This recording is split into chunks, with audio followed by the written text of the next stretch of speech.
अप्रैल फूल के अवसर पर शिक्षाप्रद बाल कहानी। चारों तरफ फुसफुसाहट हो रही थी। सभी बच्चे एक दूसरे को देखकर ऊपर से तो मुस्कुरा रहे थे, पर मन ही मन एक दूसरे को अप्रैल फूल बनाने के लिए सोच रहे थे। ऐसा लग रहा था कि कक्षा में बहुत सारी मधुमक्खियां भिन भिना रही थी। तभी एक हाथ में रजिस्टर पकड़े हुए जोशी मैडम कक्षा में आई।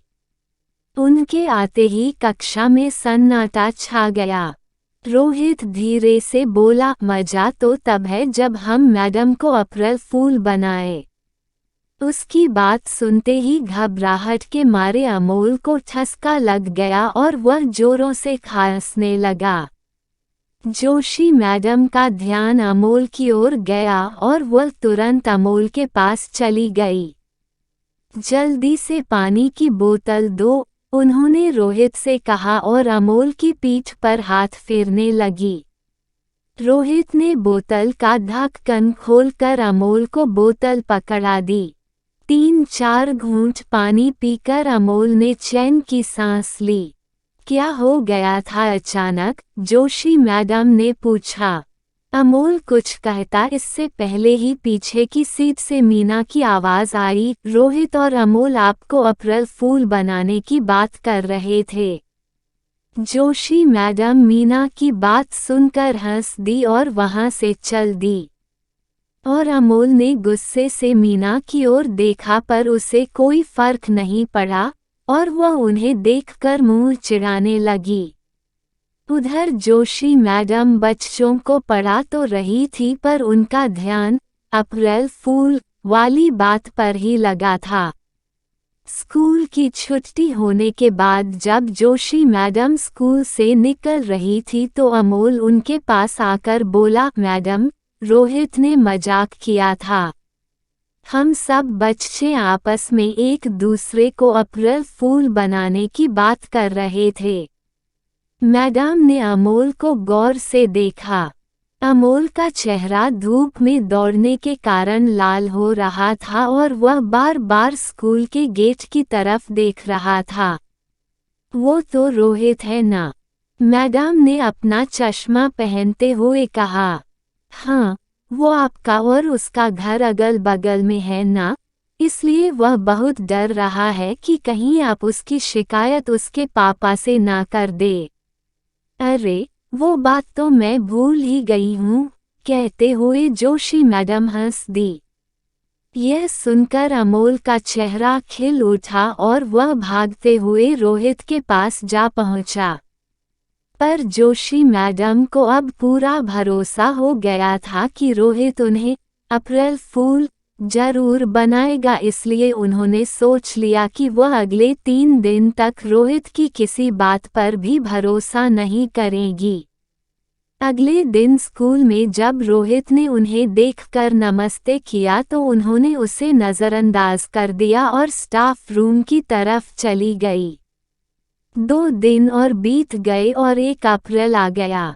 जोशी मैडम बार बार रोहित के बारे में ही सोच रही थी, पर जब क्लास में जाकर उन्हें पता चला कि रोहित स्कूल नहीं आया है तो उन्होंने चैन की सांस ली। पीरियड खत्म होने के बाद जब वह क्लास से बाहर निकली तो उन्होंने रोहित को खड़ा देखा। वह बहुत परेशान सा लग रहा था।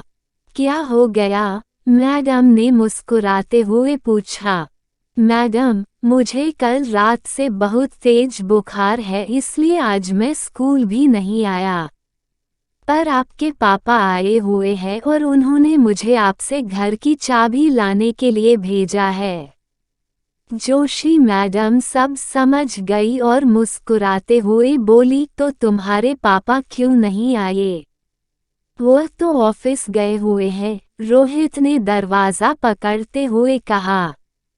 रोहित तो बहुत ही पुराना बहाना बना रहा है। मेरे पापा आज तक मुझे बिना बताए हुए कभी नहीं आए। जोशी मैडम ये सोचकर मन ही मन हंसी। मैडम, मुझे बहुत तेज बुखार है और रास्ते में कोई ऑटो नहीं मिलने के कारण मैं पैदल ही चला आ रहा हूँ। अगर आप प्रिंसिपल सर से कह देंगी तो वह मुझे किसी गाड़ी से भिजवा देंगे, रोहित धीरे से बोला।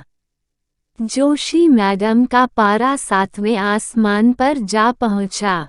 उन्होंने सोचा, एक तो मुझे पापा के आने की झूठी खबर दे रहा है और ऊपर से मुझे अप्रैल फूल बनाने के बाद आराम से गाड़ी में घूमते हुए घर भी जाना है। उन्होंने गुस्से से रोहित को घूरा और अगली क्लास लेने चली गई। सारा दिन उन्हें रह रहकर रोहित पर गुस्सा आता रहा। उन्होंने अपने मन में निश्चय कर लिया कि वह प्रिंसिपल सर से रोहित की शिकायत जरूर करेगी ताकि आगे से कोई बच्चा इस तरह से अपने टीचर को बेवकूफ़ बनाने की ना सोचे।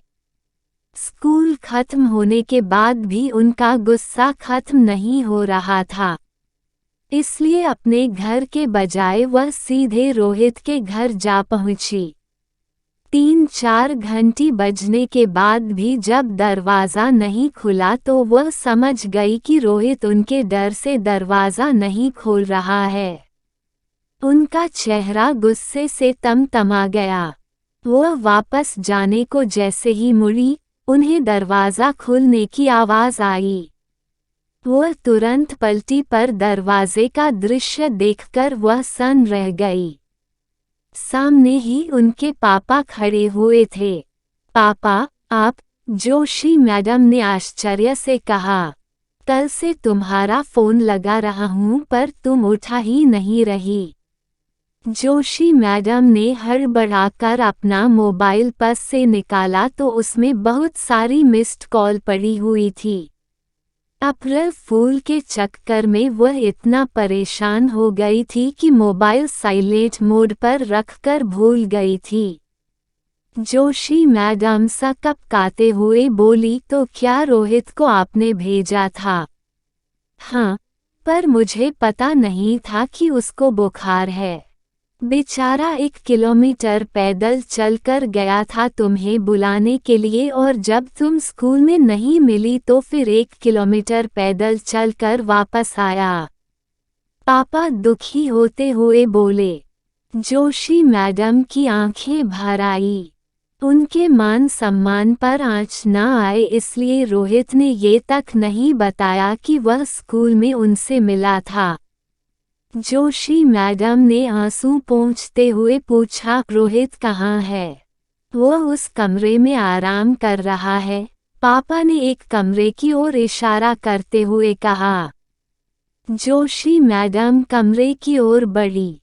सामने ही पलंग पर रोहित लेटा हुआ था। रोहित का उदास और पीला चेहरा देखकर जोशी मैडम की आंखें डबडबा उठी। उन्होंने रोहित के सिर पर हाथ फेरते हुए प्यार से उसका माथा चूम लिया।